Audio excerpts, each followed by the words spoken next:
Want to learn the biological effects of cannibalism? Of course you do.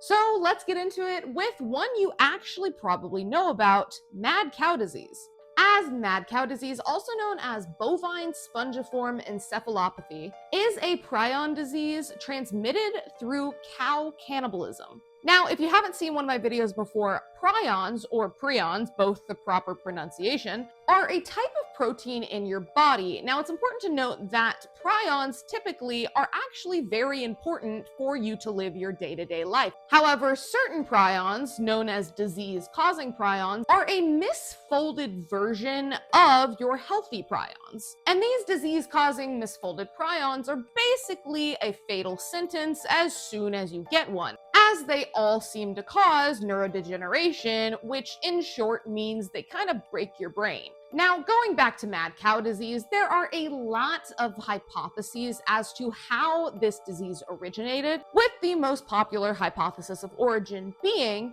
that mad cow disease arose from parts of sheep being put into cow feed, with those sheep parts being infected with a different prion called scrapie.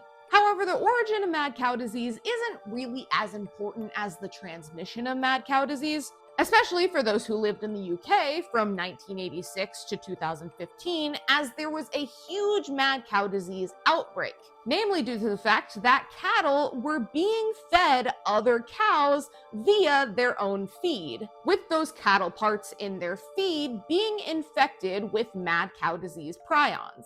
Now, you're probably wondering, well, why was this outbreak such an issue if mad cow disease seems to only infect cows? And that is because cow cannibalism can still affect the human population, especially whenever you hear that consuming beef that is infected with mad cow disease prions can infect you with a different prion, leading to a prion disease called Creutzfeldt-Jakob disease, which isn't great at all, considering Creutzfeldt-Jakob typically causes fatality within a year of transmission. Now, thankfully, due to this public health risk, many different countries, including the US, have banned the usage of cow parts in cow feed. However, it's still important to note that if humans didn't force cows to cannibalize their own in the first place, this would probably not have been an issue in the first place.